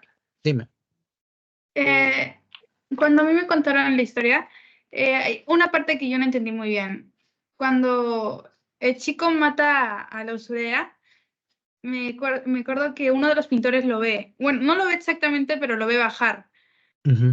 Pero cuando él se va a confesar la primera vez, eh, ese pintor se echa la culpa y no entendí por qué. Ya. Lo que sucede, más o menos, la secuencia es esta. Raskolnikov mata a Leona, ¿ya? Roba, ¿sí? Y luego aparece Elisabetta, la mata, sale de la casa, desciende las escaleras, porque Aliona estaba como más o menos en un cuarto piso, y debajo de la habitación de Aliona estaban unos pintores que estaban trabajando en un departamento. Eh, Raskolnikov, cuando baja, siente que están subiendo. Entonces, él teme que lo reconozcan y se oculta en ese departamento donde los pintores habían trabajado, estaban trabajando, pero habían salido porque era la hora de descanso. Entonces Raskolnikov se esconde, ¿no? Y espera que la gente suba, ¿no? Y una vez que suben, Raskolnikov sale, baja las escaleras y escapa. Pero, ¿qué era lo que había pasado? Que en ese donde Raskolnikov se había escondido, se le había caído una alhaja, un reloj creo que era, se le había caído. Y entonces uno de los pintores, al regresar, se encuentra con ese objeto que pertenecía a León. Y entonces ya cuando viene la policía, empieza a averiguar, etcétera, toman prisionero al pintor y lo acusan de ser el asesino. Raskolnikov, al enterarse de que su amigo Razumikin conocía al juez Petrovich, quien era el encargado de averiguar el asesinato de Aliona, le pide a Razumikin, su amigo, que lo presente ante Petrovich. Lo que quiere Raskolnikov es saber cuánto el juez ha averiguado sobre el crimen, ¿no? Y en esas conversaciones es donde Raskolnikov se va mostrando frente a Petrovich y Petrovich empieza a sospechar de Raskolnikov. Empieza a sospechar de Raskolnikov. Y se dan varias visitas, hasta que en una de esas Raskolnikov visita a Petrovich en su oficina, ¿sí? Y lo que quería Petrovich, ¿no?, era la confesión de Raskolnikov. Pero lo que encontramos al final es esta escena donde el pintor, ¿no?, se declara culpable. Pero luego se va a saber de por qué se declara culpable, ¿no? Lo hace simplemente por presión, ¿no? Porque lo atormentaban, porque lo interrogaban y al final él dijo, ya, está bien, yo lo hice, ¿no? Pero luego se devela que él no era, ¿no? Y entonces Petrovich vuelve nuevamente a apuntar las sospechas a Raskolnikov, ¿no? Entonces, esa es más o menos la secuencia que se da en el relato, ¿no? Y de ahí la imagen del pintor, ¿no? Que, que sirve ahí como digamos, un detonante dentro de las sospechas de Petrovich hacia Raskolnikov también, ¿no? Un poco va por ahí también. Ujú. Sí, esa es la idea. Em, Hay que tener muy en cuenta que Raskolnikov es una persona que es muy soberbia, ¿no? Raskolnikov es un personaje muy bueno, un personaje muy empático, ¿no? Siente compasión, ¿no? Pero es muy soberbio, ¿no? Y Raskolnikov visita a Petrovich porque no solamente quiere saber cuánto Petrovich ha averiguado sobre el crimen, sino porque Raskolnikov quiere sentir ese sabor de ser más inteligente que el otro, ¿no? Eh, Ahí es donde Raskolnikov trata inclusive de guiar, ¿no?, el pensamiento de Petrovich, un poco como para desviar la investigación, un poco como manipulándolo, ¿no? Y se produce ahí una tensión entre los dos personajes, ¿no?, que es una de las más importantes de la novela, ¿no? El diálogo entre Petrovich y Raskolnikov, ¿no? Ujú. Entonces eso es lo que envuelve en gran medida al personaje, ¿no? Ujú. No sé si ahí con esto respondí tu pregunta sobre el pintor, ¿no? Y por qué se inculpa, ¿no? Al final. Ujú. Muy Profesor, bien. ¿puede explicar un Sí. poco también sobre el pensamiento que tenía, ay, siempre se olvidó su nombre, pero el que asesinó? Porque a mí me han explicado que lo dividía como en tres tipos de personas, algo así. Ah, ya, esto del hombre extraordinario, el hombre ordinario. Sí, eso es. Ah, ya. Ya, la secuencia se plantea de esta manera. Raskolnikov, como estudiante, él estudiaba Derecho, había escrito en una revista un ensayo que hablaba sobre la naturaleza del hombre extraordinario, ¿no? Ese ensayo lo leyó Petrovich, ¿no? Y por eso le llamó mucho la atención sobre cómo era Raskolnikov, ¿no? Y por eso empieza a generar interés por Raskolnikov. Llega una de las entrevistas, Petrovich cita ese ensayo que Raskolnikov había escrito, ¿no? Y, ¿no?, y le pide que le explique, ¿no? Le pide que le explique de qué trataba. La idea es la siguiente. Raskolnikov dividía la sociedad en dos grupos humanos, podríamos decir, ¿sí? En lo que es, eh, ahí me escriben, a ver un segundo, ahorita voy a, ya, ya, vamos a hacer la pregunta de la semana 3. Me pide Ruth, ya está bien. Cierro solamente la explicación sobre este concepto que es importante en la novela. Y de ahí vamos con la semana 3, Ruth. Eh, Raskolnikov dividía la sociedad en dos tipos de seres humanos: los seres extraordinarios y los seres ordinarios. Para Raskolnikov, los seres ordinarios son la gente común que vive su existencia, sus acciones, a partir de seguir reglas impuestas por un ente superior. Por ejemplo, la religión, los 10 mandamientos, ¿no? Dios está sobre nosotros y nos dice qué hacer, y si violamos esas normas, nos da un gran castigo y sentimos mucha culpa. Para Raskolnikov, esa es la existencia del hombre común, ¿no? Cotidiano, ¿no? Pero por el otro lado, están los hombres extraordinarios, que son, por el contrario, dice Raskolnikov, seres que viven más allá del bien y del mal, es decir, más allá de toda norma. Son estos hombres extraordinarios los que inclusive dicen qué es bueno y qué es malo. Son estos seres que, cuyas ambiciones, ¿no?, pueden llevar inclusive a la muerte a muchos con tal de cumplir un fin, ¿no? Raskolnikov se creía un hombre extraordinario, ¿no? Raskolnikov tenía una imagen de Napoleón en su habitación y era a él a quien más admiraba Raskolnikov, ¿no? Inclusive lo usa de ejemplo en su ensayo, ¿no? Napoleón como un ejemplo del hombre extraordinario, ¿no? Napoleón que deshacía y hacía imperios, reinos, que mandaba matar a cientos, ¿no? Que dictaba las leyes y las normas. Ese era el hombre extraordinario. Y eso es lo que Raskolnikov quería hacer.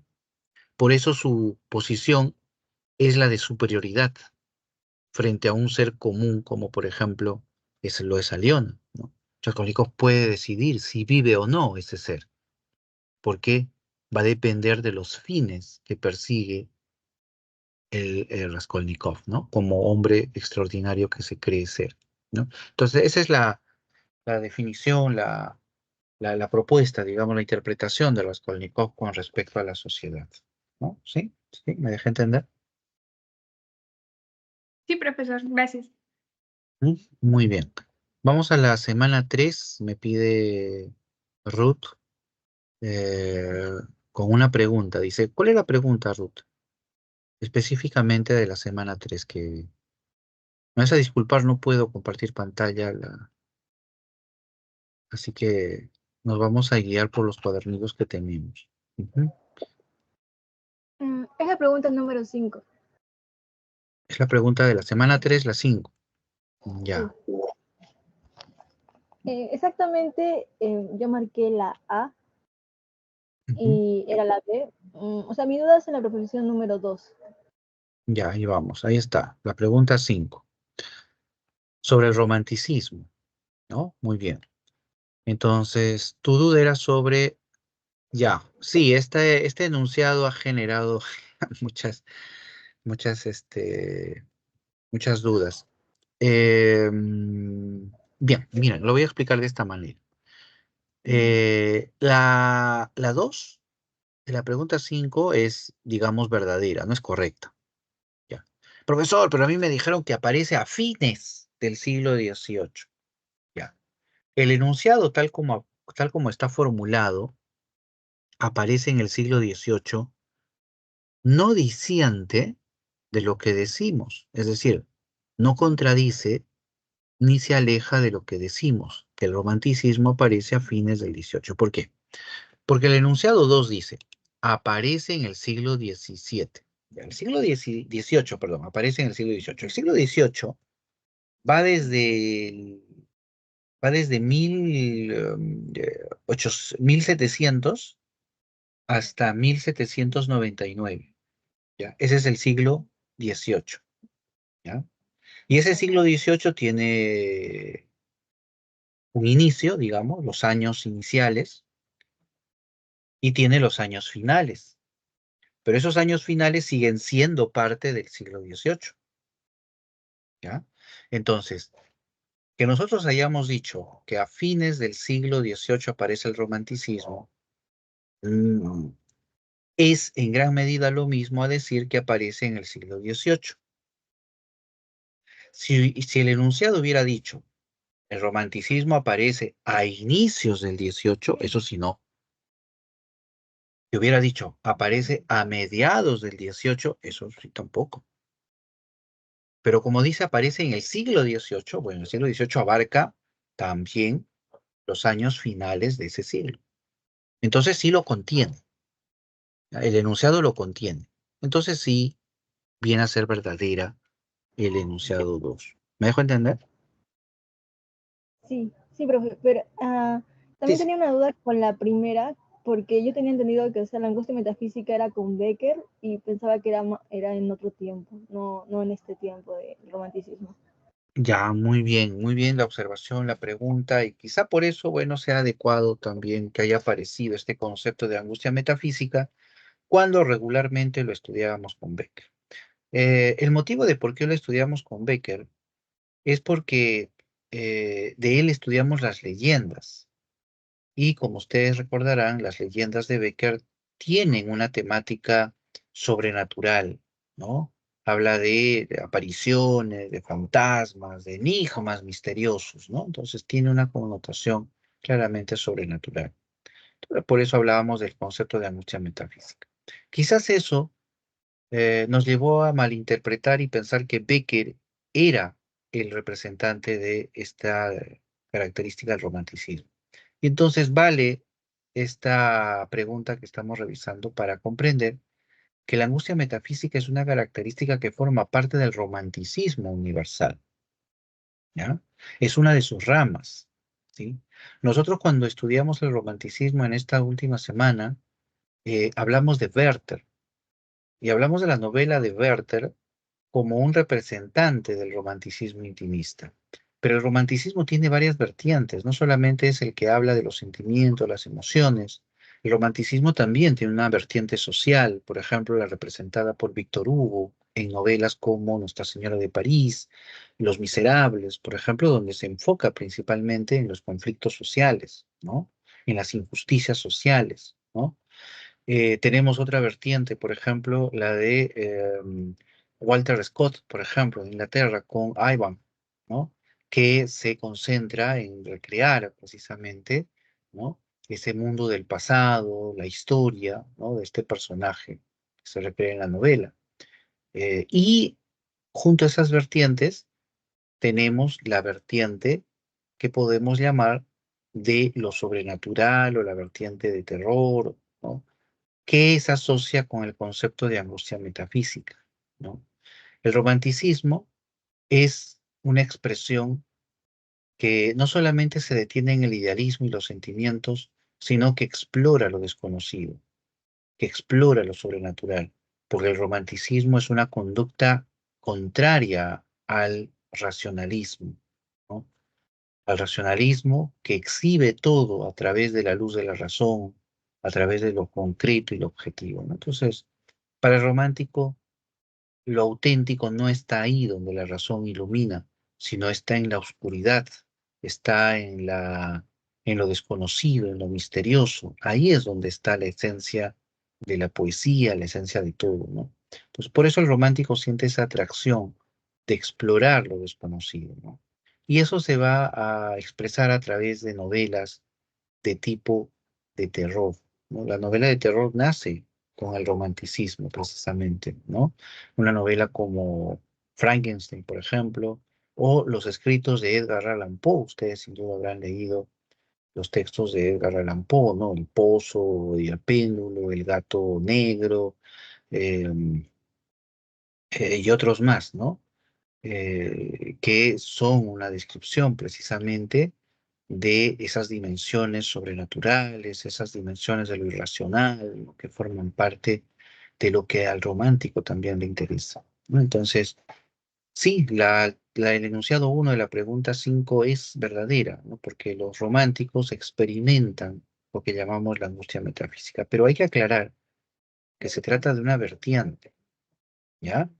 La angustia metafísica no la vamos a encontrar en Werther, ¿no? No lo encontramos en Werther, de Goethe, pero sí lo encontramos en el Fausto, por ejemplo, ¿no? Con Mefistófeles ahí, ¿no? Sí lo encontramos con el doctor Fausto, ¿no? Del propio Goethe, ¿no? La angustia metafísica, ¿no?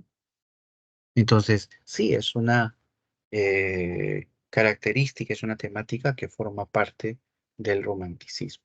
Ujú, ¿sí? Sí, entendí, profe. Sino que cuando yo leí romanticismo, yo lo relacioné con Werther y como en Werther no vi este tema, ahí fue donde me equivoqué. Sí, tal vez por eso, qué bien que haya aparecido, ¿no? En esta pregunta ahora para así recordar que no se trata de un concepto exclusivo de Becker, sino que se trata de un concepto universal del romanticismo en realidad, ¿no? Y eso, importante que nos demos cuenta ahora, ¿no? Si en un examen más adelante viene, entonces ya sabemos, ¿no? Que el tema de la angustia metafísica lo podemos aplicar también a escritores muy anteriores a Becker, ¿no? Ujú.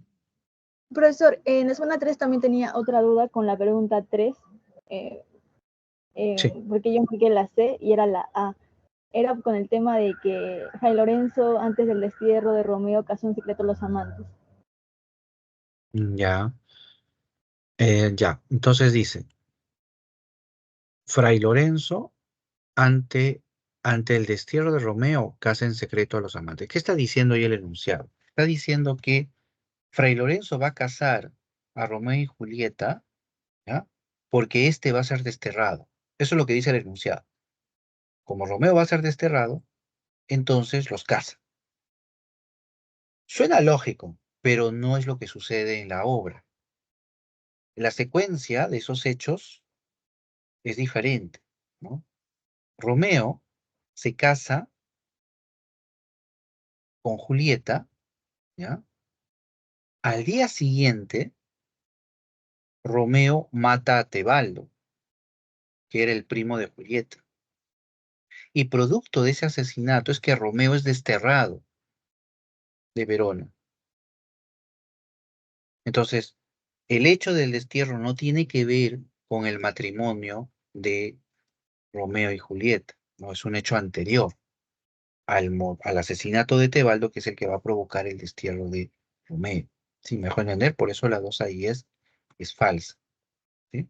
Ujú, ¿me dejó entender? Ujú. Mm, profe, entonces, específicamente, ¿cuándo se casan? O sea, ¿qué es lo motiva a casarse? El amor.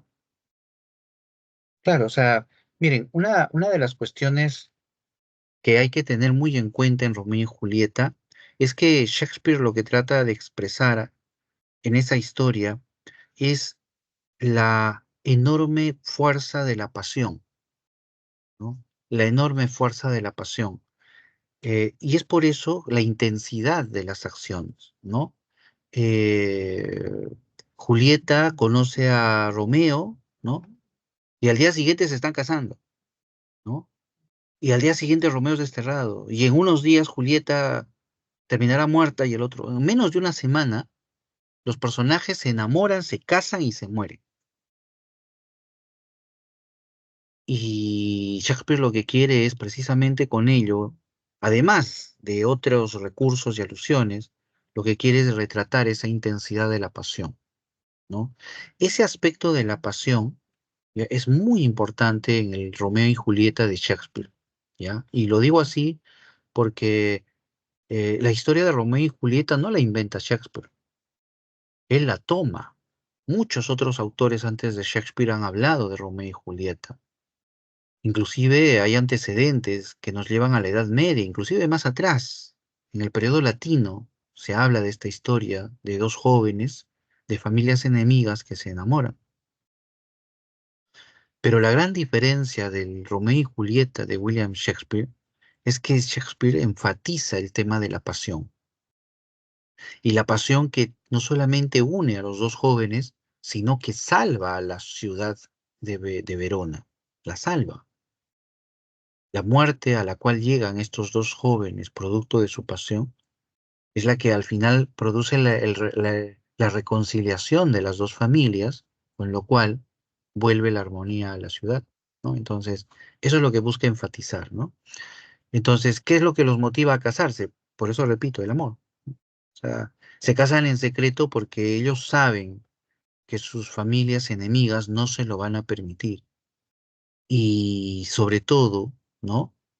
Se casan también, eh, eh, claro, más adelante hay una motivación que también está presente, ¿no? Me parece que tal vez por ahí también puede responderse tu pregunta. No hay que olvidar que a la pobre Julieta la quieren casar. El padre de Julieta la quiere casar con el conde Paris, ¿no? Y, y precisamente cuando el padre le dice, oye, te vas a casar, ¿no? Julieta no sabe qué hacer porque no puede casarse. Tampoco le puede decir a su padre, oye, sabes que ya me casé, encima me casé con un Montesco, ¿no? Pero es ahí, ¿no? También, no es un motivo, me parece, ¿no? Porque no es un motivo por qué se casa, es más por la pasión, ¿no? Que tienen, que al día siguiente nomás ya se deciden casarse, ¿no?